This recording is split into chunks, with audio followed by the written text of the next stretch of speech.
Welcome to CTV Sports. I'm your host, Andrew Morgan. Rams basketball season ended with a thud, losing 6 of their last 7 games. Not to mention, my NCAA bracket has gone from 68 teams to, well, roughly 68 pieces. All right, now despite this win against Utah on Wednesday night, the Rams still find themselves on the outside looking in come Selection Sunday, which is just under 2 weeks away now. It's going to take a signature win on the road at the Aztec Bowl. Oh yeah, it gets me excited every time. I'm pumped because nothing beats a brand new football season. And this season brings lots of optimism to our boys in the green and gold. And the showdown is officially upon us. Since 1968, the Bronze Boot Run has become a tradition carried on by both Wyoming and Colorado State's Army ROTC battalions. The Bronze Boot Trophy is a U.S. Army combat boot covered in bronze and serves as a traveling trophy that is exchanged between schools for the annual football rivalry winner. Few fans at both schools realize the history behind this famous boot. The tradition coincided with the opening of Hughes Stadium in 1968. Dan Romero and Major Vic Fernandez came up with the idea to bronze a combat action military boot from the Vietnam War. Wyoming cadets run to the border, or vice versa from CSU Army ROTC cadets run up to the border, and we run the game ball from one stadium to the other. We run this ball in remembrance and honor of the men and women who are fighting to protect us and keep us free.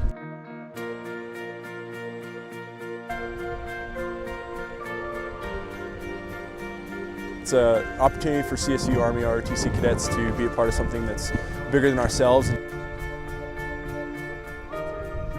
The boot run has undeniably become one of college football's longest standing traditions this side of the Mississippi. The 39-mile run back to Fort Collins and Hughes Stadium is something these ROTC cadets take immense pride in, and the long road ahead is Highway 287. This is a great tradition, and I think it's particularly a great tradition that we honor the service that the men and women in the ROTC and in the military provide to us, and having the cadets from the University of Wyoming show up with the football and hand it off to our cadets and run it into Fort Collins is a fantastic tradition, and I just think it's one of the better things that goes on in college football.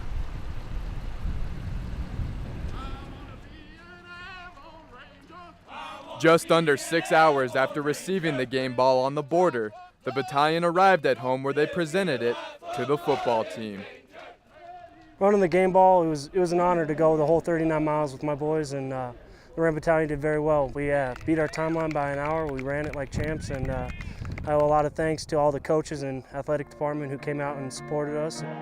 The final tradition associated with the boot comes when the game clock hits triple zeros at the border war. Players hoist the boot high in the sky and parade around the stadium with what's rightfully theirs, the bronze boot. For the Ram Report, Andy Morgan. And what's homecoming without a little football? The Rams and Rebels provided a matchup between two 1-5 teams, but the Rams look like the team Coach Fairchild has been telling us would come around in the second half of the season. Their prolific attack was center stage on Saturday, and they finally put all 3 phases of the game together. Roll it! Over 30,000 fans packed in for this contest, and most did not go home disappointed. There's Ricky Brewer, friend of the program. He was pumped, and his defense played lights out. And speaking of turning out the lights, Mike Arakpo shows you why you should never leave your feet on the football field. So nice, we're going to show you twice. Arakpo puts his helmet under the chin of Rebel running back Tim Cornette. The helmet goes flying. I think it's safe to say it's a Jive 5 nominee. The defense as a whole came to play. Defensive tackle Guy Miller had 4.5 sacks in this one. That's a new school record for the big man in the middle.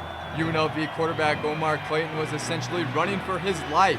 He was sacked 6 times in all. Pete Thomas and the offense opened up the playbook and took chances deep down the field.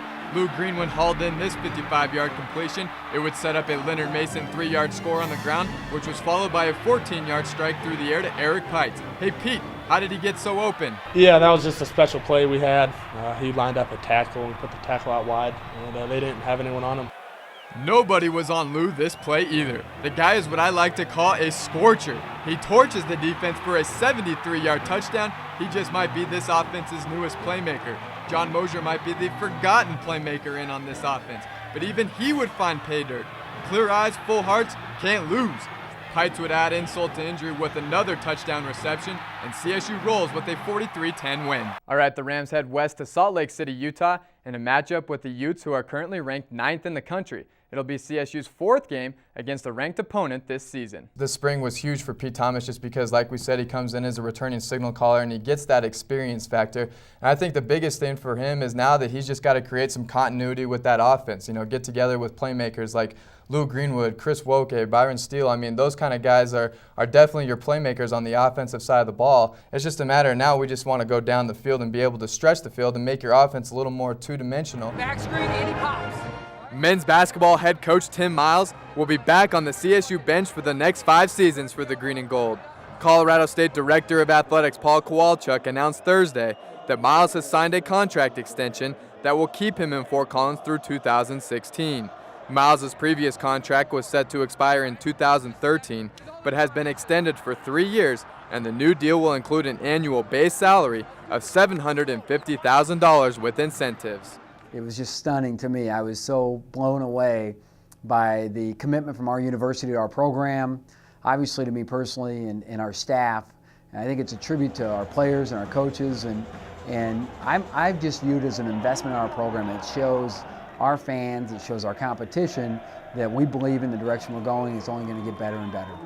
Miles arrived at the Fort in March of 2007, and since that time has led the Rams on a steady rise back to relevance, including back-to-back postseason appearances.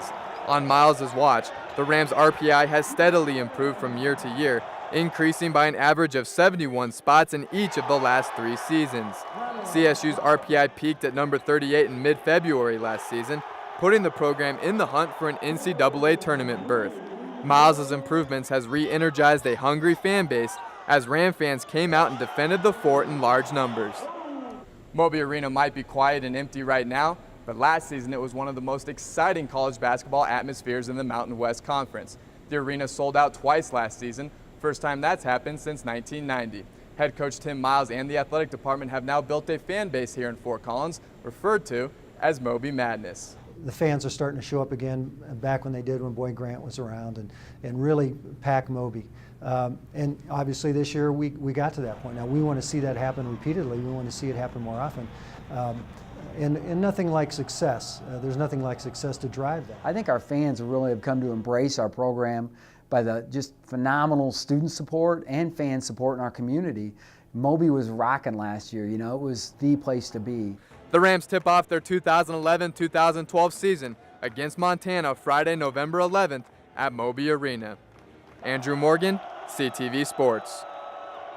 Now everybody knows that tailgating has become a huge tradition as far as what the Rocky Mountain Showdown is today, but the real action in business takes place here at Sports Authority Field at Mile High. It was their worst loss in exactly 6 years since a 49-0 setback at number 1 USC September 11, 2004. But Nevada is no Southern Cal. Head coach Steve Fairchild held his weekly press conference Monday to discuss the loss and reiterate the fact that the program is headed in the right direction. Last week we previewed the competition at quarterback, which will keep you up to date as the action unfolds. Now whoever emerges as a signal caller will undoubtedly have one of the deepest backfields in the nation.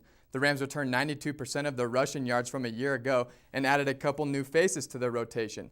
This week, CTV Sports previews the competition at running back. The summer of 2010 was dominated by headlines concerning college football realignment. CU joined the Pac-10 conference, Nebraska joined forces with the Big Ten, but perhaps the biggest splash was made right here in the Mountain West Conference with the departure of Utah to the Pac-10 and 3 key additions coming from the WAC, all in hopes that one day the Mountain West will become a BCS qualifier. And the winner of the award comes out of the Mountain West Conference, Stephen Fisher of San Diego State. The NFL Combine and Pro Day events have created quite the stir amongst NFL scouts, GMs, coaches, and of course the players themselves. The question that always seems to arise, what translation, if any at all, come from those workouts onto an NFL field like this one? The green and gold look like a lock for the NIT, which is basically, well, the consolation bracket of college basketball, but hey, it's progress. It's not the way CSU wanted to end the season, but the Rams have had quite the turnaround over the past 4 years in which the Tim Miles era began. After starting the season 3-0, the CSU football team lost 9 straight to close out their year. With spring ball looming, the Rams are itching to get back in action. One of the more intense rivalries we have to look forward to every year takes place on the ice. The 2010 Rocky Mountain Center Ice Showdown is upon us. The Buffs and Rams put on a show every time they face off. Brace yourselves, it's hockey, it can get pretty graphic. There's nothing quite like Major League Baseball's opening day. The grass is freshly cut, the atmosphere is electric, and a new season brings plenty of optimism across the country.